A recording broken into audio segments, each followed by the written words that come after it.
Hello everyone and welcome back to LEGO Harry Potter Years 1 to 4 walkthrough, and I've only just realised what an absolute mouthful that is to say. I'm now on part 61, would you believe it, and I'm going to be taking on the utter madness that is the Quidditch World Cup in free play mode, but this time we're going to do things a little differently. I've decided that instead of showing you every last stud and making these epically huge videos, I thought it would be a lot simpler to just give little hints about how to obtain the True Wizard status, and then show you all the locations of all the collectibles.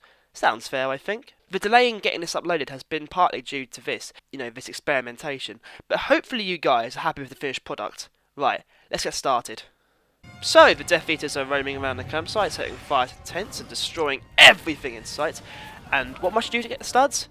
Also destroy everything in sight! Rather than run for safety, you must obliterate everything that you see. Plants everywhere? Don't need it. Destroy it! Someone growing a pumpkin? Don't need it. Destroy it!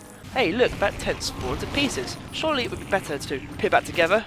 Nah, too late. Destroy! Literally, if something's just lying there looking innocent and depraved of magic, you'll usually be able to acquire studs from it. Let no stone be untouched. Or no flag be unraised.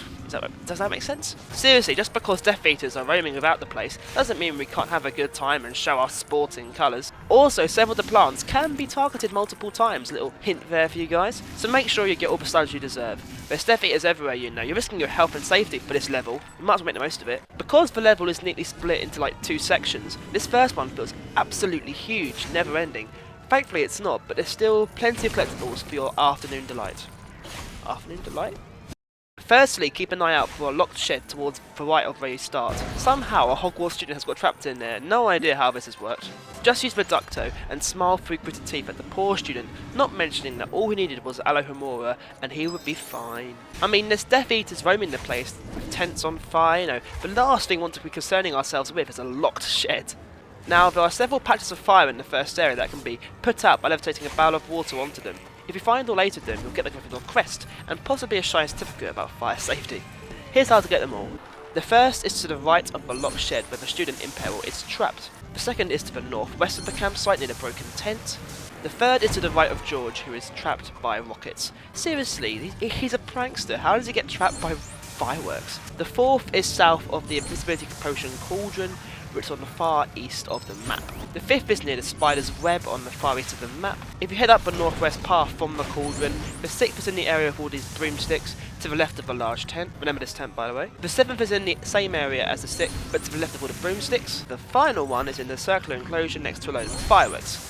Boy, that could have ended badly. Hooray, you've got all 8 and an Gryffindor crest, plus Fireman Sam will love you forever with a mix of admiration and jealousy. Now, of course, it couldn't be a Death Eater attack without some mighty dark objects just lying about the place, waiting to scare everyone to pieces. It's like they're in competition with the Dark Mark to see who can cause the most chaos. So the first one is to the right of the third fire we put out. It's a large dark globe, like a wannabe Death Star. Of course, it's just sitting there looking dark and innocent, but any second it could just squash someone.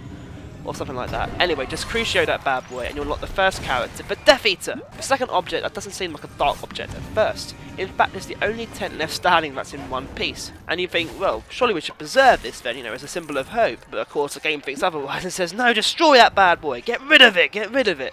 Setting a great example there. Inside you'll find Slytherin crest, pretty much summarising the Slytherin motto, Slytherins first. Right, on to the next area. Throughout this eerie graveyard-like place, there are 5 wizards who have been trapped by fire and debris, and of course nothing would make fully grown adults feel better than being rescued by 14-year-old children. Then again, if you've taken on the Devil's Snare and defeated the horror within the Chamber of Secrets and fought off hordes of Dementors like their One Direction fans and your Harry Styles, removing some debris and putting out a fire must seem like child's play. Whereas for me, I would just be like, oh no, fire, fire! Okay, wait. Google what to do in the event of fire. The first guy is to the north of where you start. It's impossible to miss him. Just put out the fire that's blocking his way. Yeah, because it's totally plausible that he couldn't have done it himself. I don't know why I'm criticising this game though, I love Harry Potter. Next to the south of the first water tank, there's a wizard who's been trapped by rubble. What a catastrophe, eh? What's the world coming to? We can't just go for a stroll without being attacked by debris. Absolutely appalling. Next, if you turn south after the runaway wagon, there is another wizard trapped. It's becoming an epidemic. Surely there's some sort of self-help service that could be made available here. Getting trapped by debris? Fire getting in your way? Call this number now for immediate assistance. Have your credit card details ready. To the north of this last area is another fire to be put out, and then the final guy is further right into the south, across the fiery pit of doom, a name that I have just made up. For that you'll get the Hufflepuff quest and complete something the Hufflepuffs could only ever dream of doing. But of course, it's not all just putting out fires and smashing pieces of debris, otherwise it would be, you know, just like normal Lego. No, seriously, there's more. Near the second wizard you rescue, there'll be a pile of debris. Destroy it all, and you'll unlock Ginny in her swanky hooded top. I would say it's with some fashionable like Top Man or River Island, but seeing as she's a Weasley, the odds aren't in her favour, sadly. Then again though, when your campsite's going up in flames and Death Eaters are roaming about the place, the brand of your cardigan is probably the least of your troubles. Near the second wizard that's trapped by debris, so the third one that you rescue, there'll be a pile of shiny debris, as if it's actually worth something. It's all avant-garde. I didn't realise this wasteland was an art exhibit. Reduct the pile and you will dig up a Ravenclaw portrait. Okay, now I've officially seen everything. Obviously you'll need a Ravenclaw character of some kind. Even the Grey Lady, Ravenclaw's official ghost, actually counts. I didn't realise this, but thank God, because otherwise I'd have been screwed. This will give you the Ravenclaw quest piece, simultaneously making everyone else feel worthless for not being a Ravenclaw. The last character token is locked in a chest next to the final wizard in peril. Standard procedure, blow it open, and now we unlock the Doctor. Sorry, I mean David Tennant. Sorry, I mean Barty Crouch Jr. After this, the standard boss fight follows, and then you're back in Diagon Alley. Woohoo! All in a day's work for the wizard in training. I like the level in free play mode, to be honest. Not least because it makes you feel like an absolute hero for saving the day. You just don't get the same feeling when you perfected Wingardium Leviosa in class.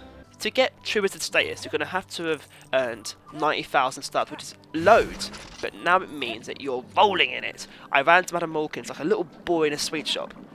Well, I'm not literally running, but you get the idea. After much deliberation, I chose Peter Pettigrew, just because I've always wanted to be Timothy Spall. Not really, it just seemed like a cool character, and it was well expensive, so it made me feel proper decent, yeah.